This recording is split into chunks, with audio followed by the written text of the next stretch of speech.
Hello, hello. If you're watching on the replay, thanks for joining in. Just gonna hang out and look at my 150-gallon tank until everyone logs in. This isn't my 75-gallon, but thank you. This is my 150-gallon.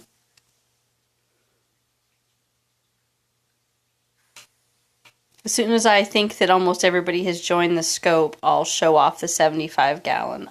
Beth, I know you're not jealous.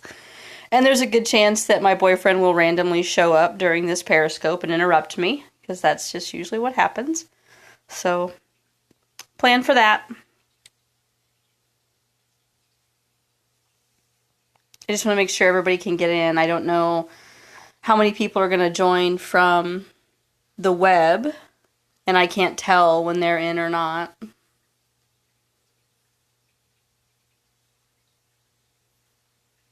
I don't want to start on the 75-gallon, then have people jump in and wonder what the hell we're talking about.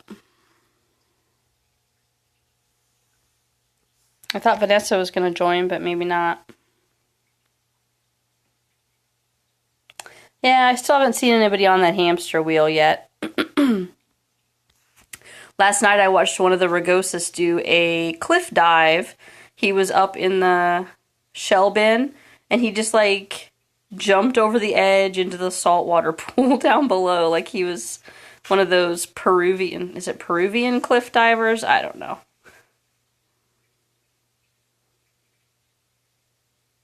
Oh, you have the volume down? The big pool has rocks and a fake tree limb going in there. And then in the back, it's actually a saltwater fountain. And that's like a rock formation they can climb. And then I've got that piece of grapevine that goes around too.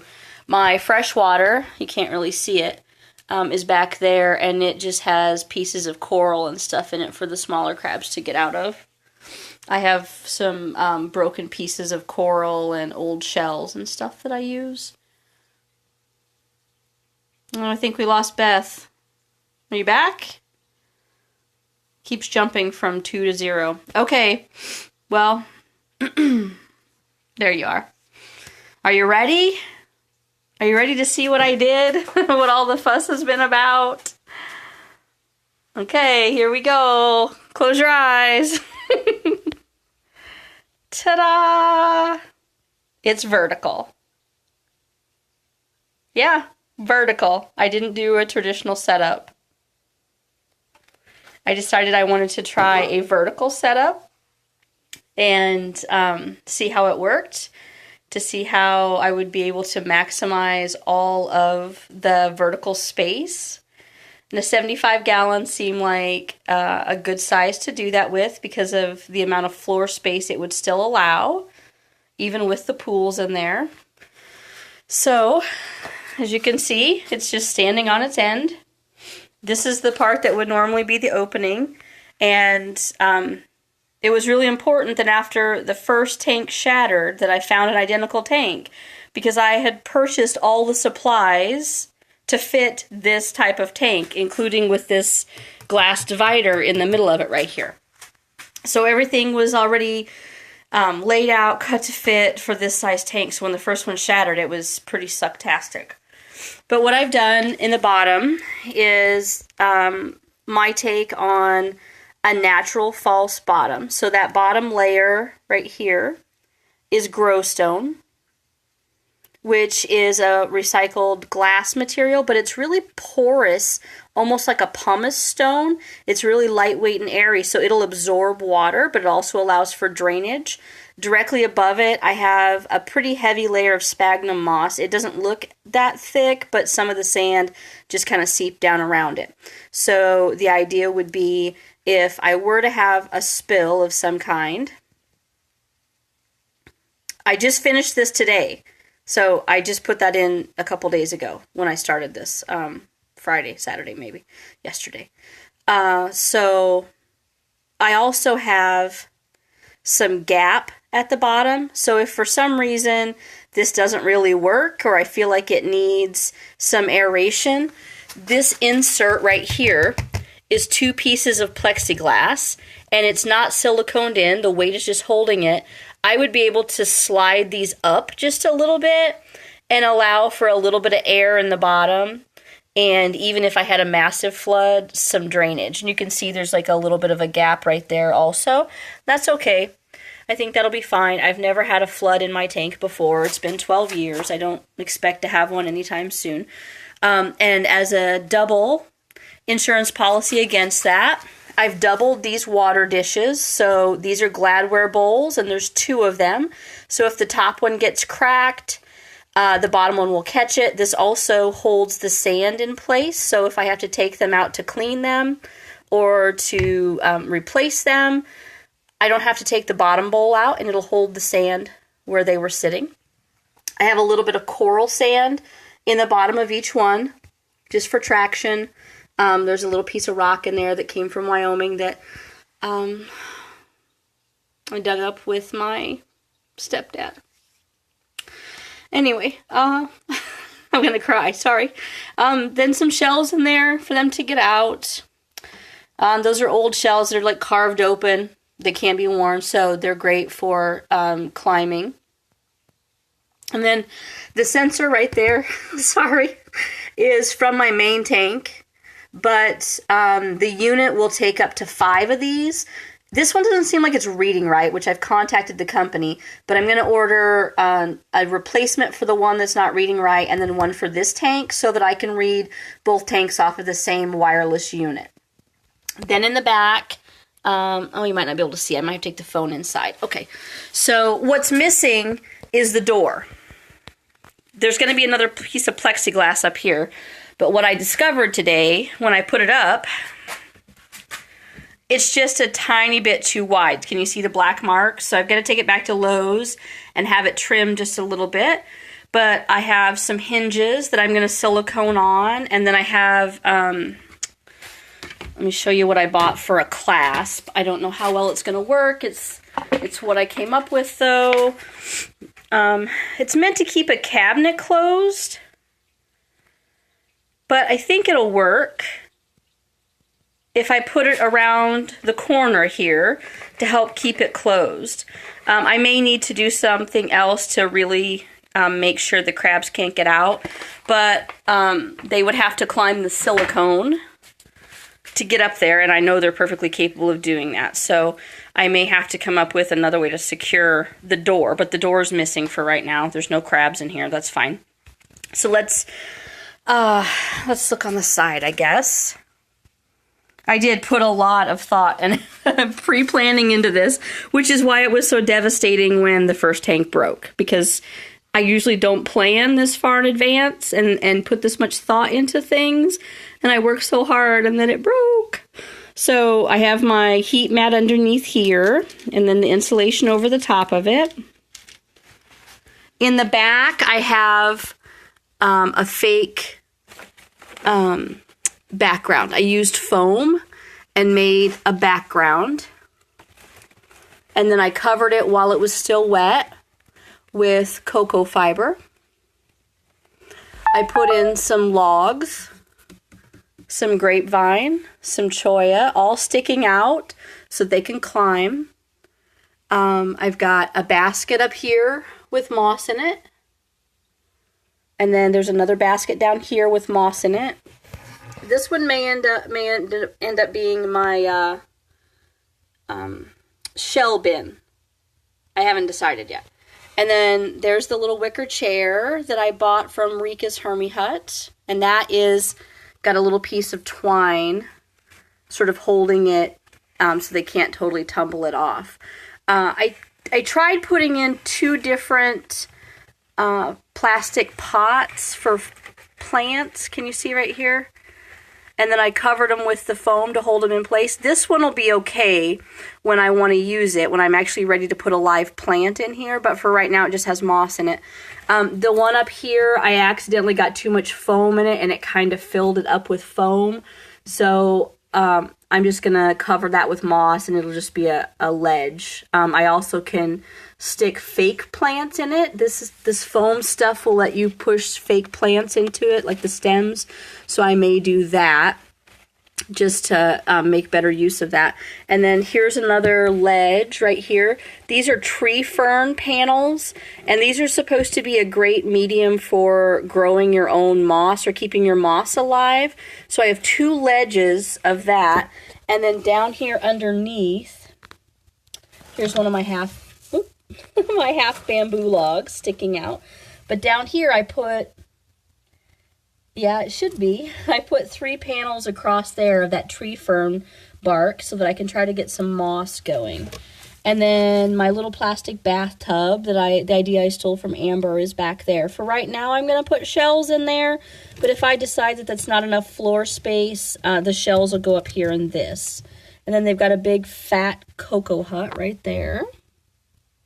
And another log to get them up to the climbing area, and then this really long, skinny, this is like old dried grapevine or something. I've had that for a million years too, but that'll give them another way up, and of course the fish net. What I'm missing is the remaining stuff for this wall, but I ordered some stuff from Isopod Connection to go over here. I ordered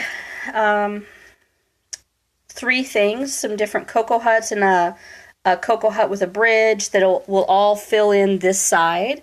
And then if I feel like I still need some vines, I'm going to go and get some vines. On top, I have just this basic light that came with the tank. And then this is my LED light strip that I bought off Amazon that it's okay, but this is supposed to be the white setting, and it's clearly tinted pretty blue, but it does all kinds of cool things, and you can change, you could actually change the colors. It won't get any whiter, unfortunately, but you can make it strobe and flash, and you can dim it down a little bit. I just have them plugged into a timer for right now. So I think that's it. What do you guys think?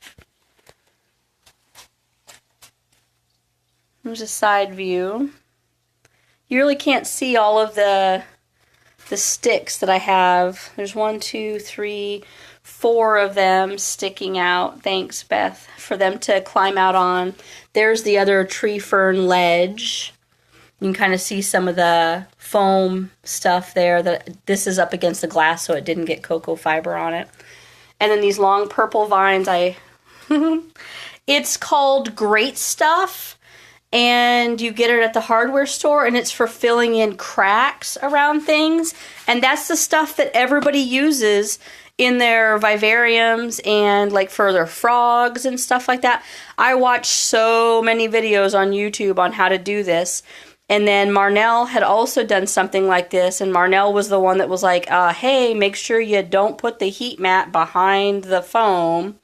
It's like, okay, that was a good piece of advice. So that's why the heat mat is on this side, and I'm just kind of using stuff to obscure it so it's not as obvious. But when I get some more vines in there, hopefully you won't be able to see the heat mat at all. They have 9 inches of substrate down here from this point up, not counting the Growstone. And what I did is I wet the bottom layer, and the bottom layer was a different ratio. And then I did a couple dry layers, and then I did another wet layer because I didn't really want it sopping. So it's going to be a little bit before the tank is warm and humid enough. And so nobody has to go into this tank right away. So I have time to, if I need to add a little bit more water to the substrate, I can to get it a little more damp. But so the bottom layer here, I did 5 parts sand, 1 part cocoa fiber, 1 part coconut chunk, and 1 part oyster shell. And I didn't really like that as much. I thought it was a little too much cocoa fiber, or not enough sand, whichever way you look at it. So then the subsequent layers, I did 10 parts sand, and 1 part all the rest. And I kind of like the mixture a little bit better. And yes, I sat and scooped it out. I have a big bin, and I used a small dustpan, and I scooped it out. 10 parts sand, one part each of the other soil amendments. So that gives you an idea what it looks like when you do that ratio. How long did all of this take? Well, it took me longer than it really should have, Beth, because right after last weekend, after I did the foam background, I got sick.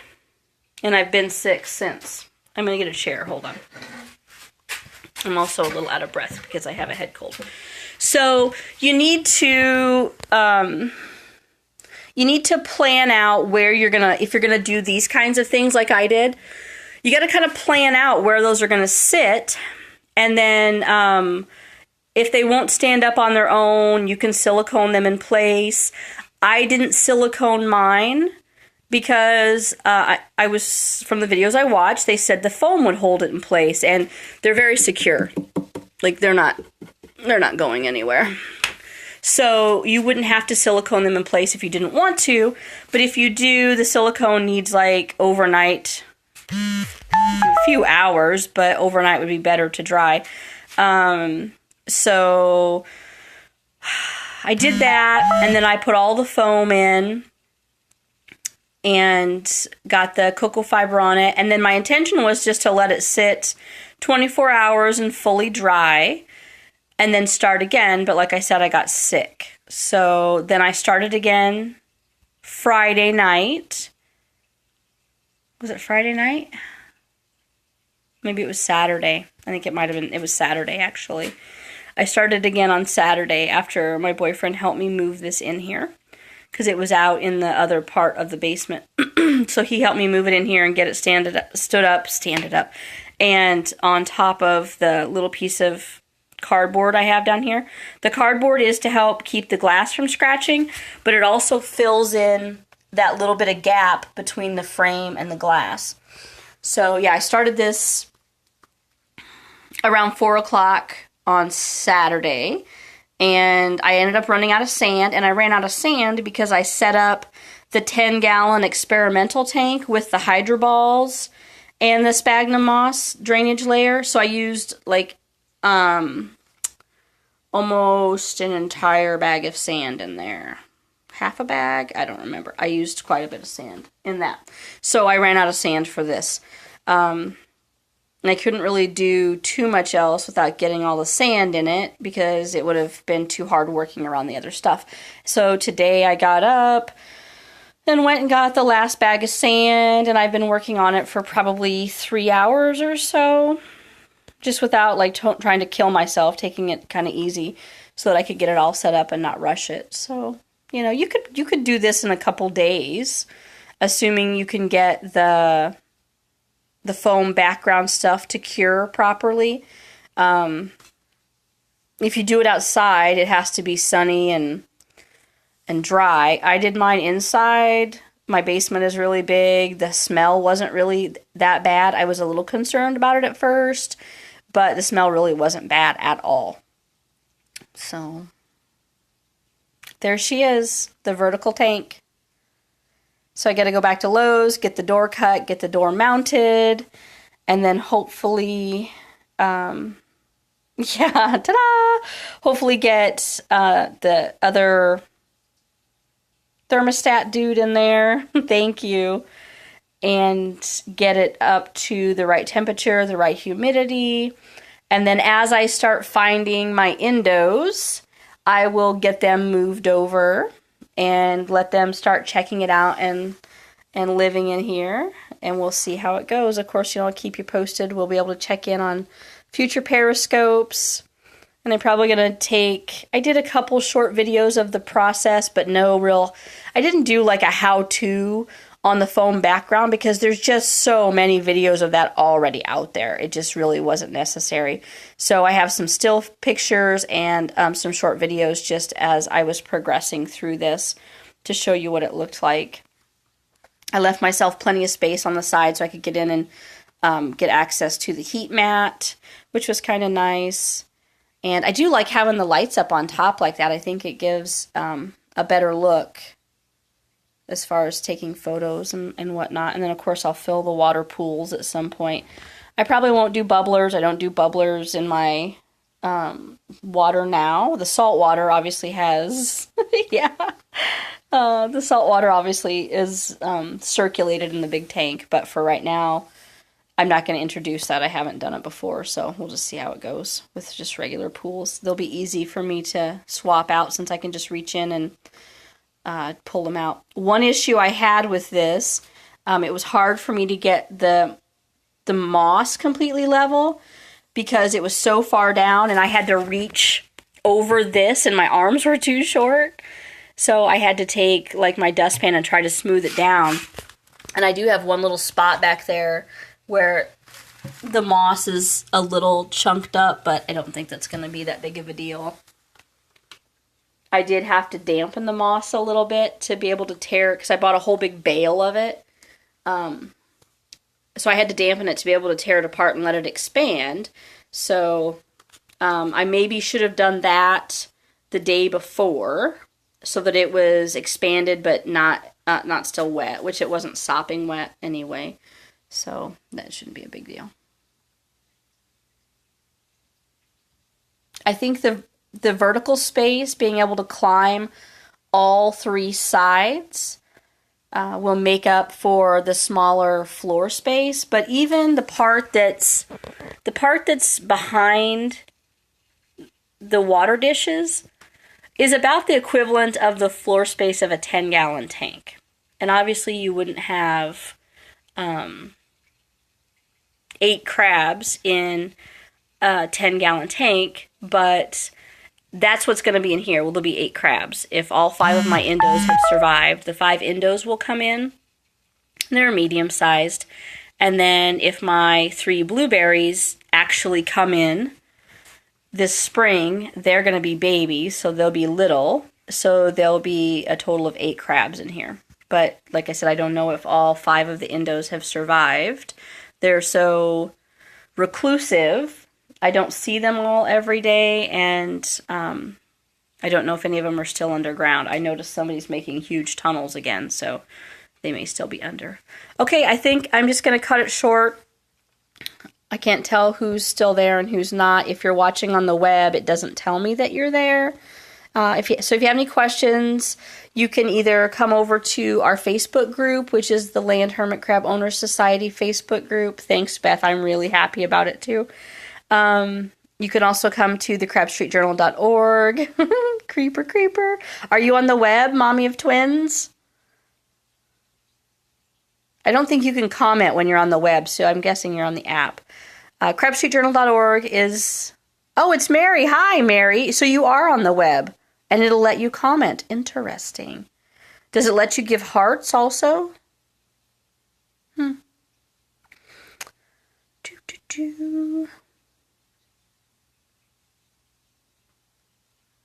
Oh, cool. Cool. Good to know. The web thing is fairly new, and I'm still not 100% how that works other than me doing the little demo thing and giving you a link to jump back in with us. I'm not really sure how else that works. I don't know if you can do a follow on there or not.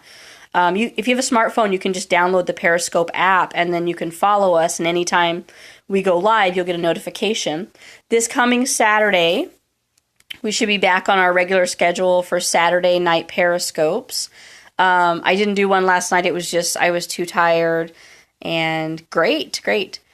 The tank wasn't done, and I still wasn't feeling 100%. I'm still not 100%. I'm still a little snotty, but whatever.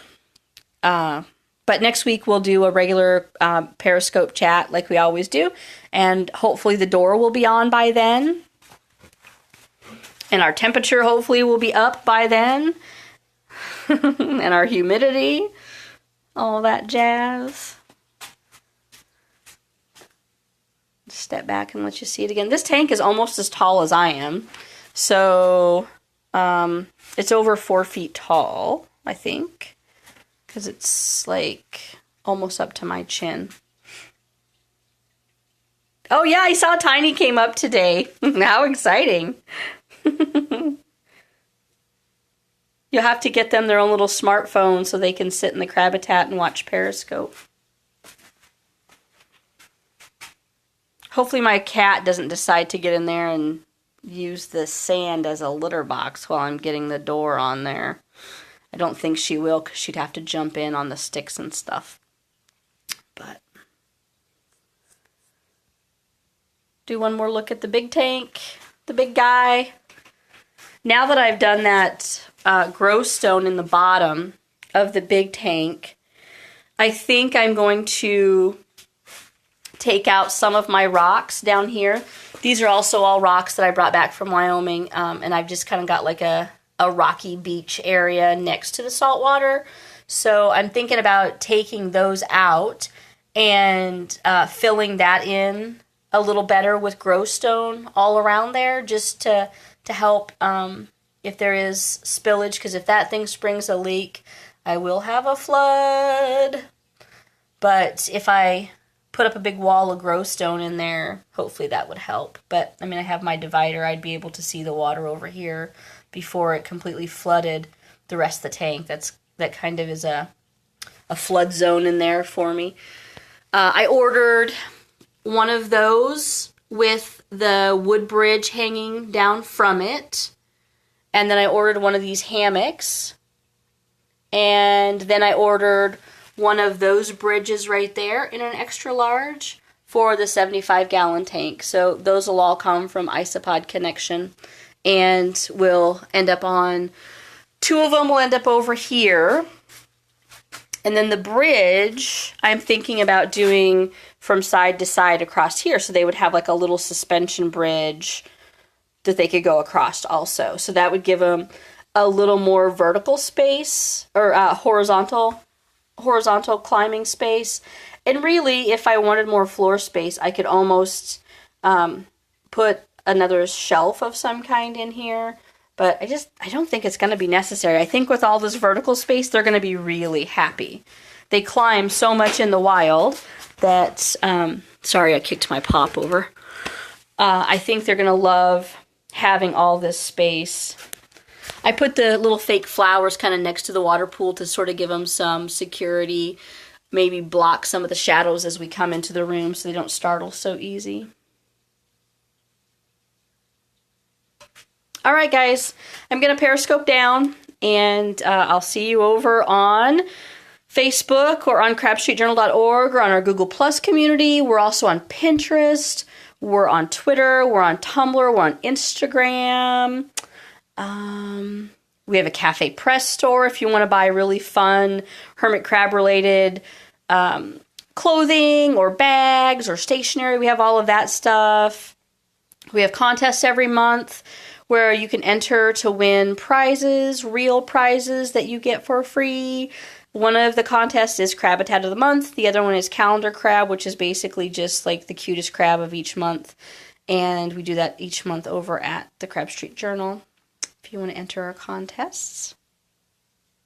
All right, guys, thanks for tuning in. If you're on the replay, thanks for watching, and I'll talk to you guys later. Bye.